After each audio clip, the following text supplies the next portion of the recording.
South Carolina's primaries are a little more than 2 weeks away, and one of the top races to watch in the state and also nationally that night will be the Republican primary against incumbent Congressman Tom Rice. His opponent in the 7th Congressional District of South Carolina is with us in our Race to November segment this week. We welcome State Representative Russell Fry to America Right Now. Mr. Fry, good to have you with us. Good to be here, y'all. Thank you so much. You know, at a time when Republicans are trying to take control of the House of Representatives, you're running against an incumbent Republican. Why should Tom Rice no longer represent the people of the 7th District?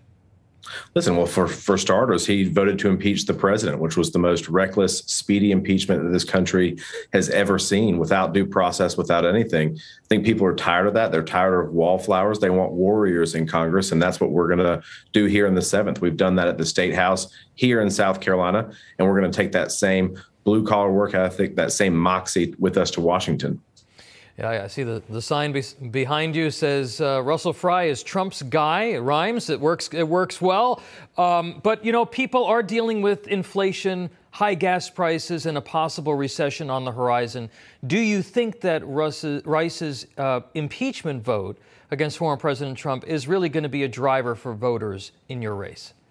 I think it's a big driver, but really what I hear from all around the district is a very big frustration with the inaction in Washington, that there's a lot of talk and no action. They see that certainly in a general election sense, and obviously people feel very optimistic that conservatives will take over the House of Representatives. But even more so, they want people in the fight, in the arena, constantly on issues that people care about, from election integrity to the economy, to inflation, to the baby formula shortage.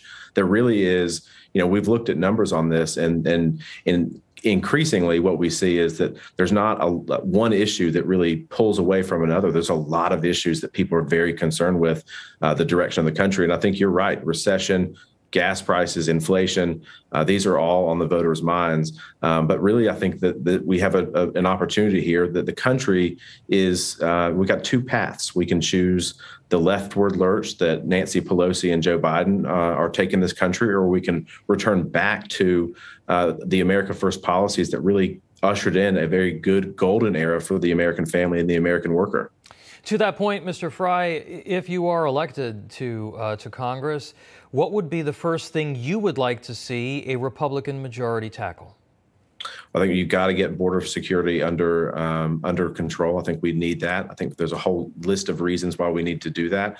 But I think that you really need to be, I think any conservative majority needs to be a stop on the most radical administration that this country has ever seen. And we don't have that right now. There are no checks and balances in Congress right now to this administration. So we have to do that. We have to offer that. And we also have to stand for something and provide real solutions that help the American worker and the American family. But that starts with checking the Biden administration on every front. I'm going to keep you on the spot here. You know, it is clear President Biden's agenda is facing pushback from the public. The polls are showing that very, very clearly. What should the Republican platform be? You know, give us, because there's been some criticism that the leadership within the party hasn't put forth kind of the new contract with America. You know, expand on that for us a little bit. You know, the border, obviously, you said is critically important, but give us a couple of other things that you would like to see the Republican Congress do in real terms to try and turn the country around. I think that, we see inflation right now that is occurring, and that's really because of out of control spending in Washington, D.C. So I think a balanced budget amendment, I think other spending control should be part of a new Congress.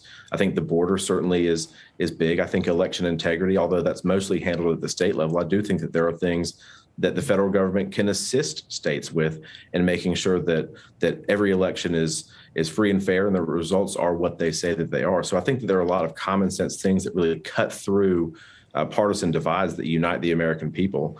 And to some extent, too, I think a lot of people are clamoring for a return to 10th Amendment federalism, where states have a very big seat at the table And right now we don't have that. We've seen an increasingly growing over the decades, increasingly growing federal bureaucracy. It's time to return some of that power and some of that authority back to the states where it belongs. Yeah, devolving power away from Washington. I think that's a big winner of an issue. Final question for you. Obviously, you have former President Trump's endorsement.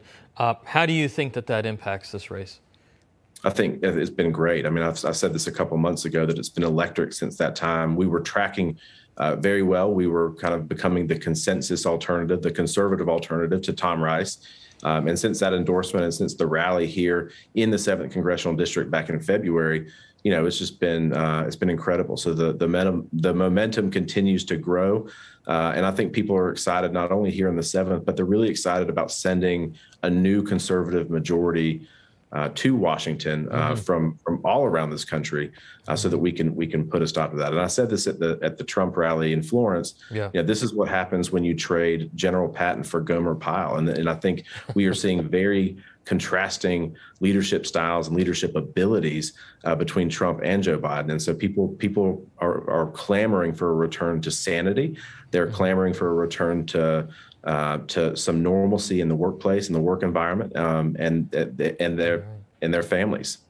All right. Congressional candidate in the 7th Congressional District of the state of South Carolina, Russell Fry, will be watching. South Carolina's primary is June the 14th. Thank you for being here, sir. Thank you guys so much.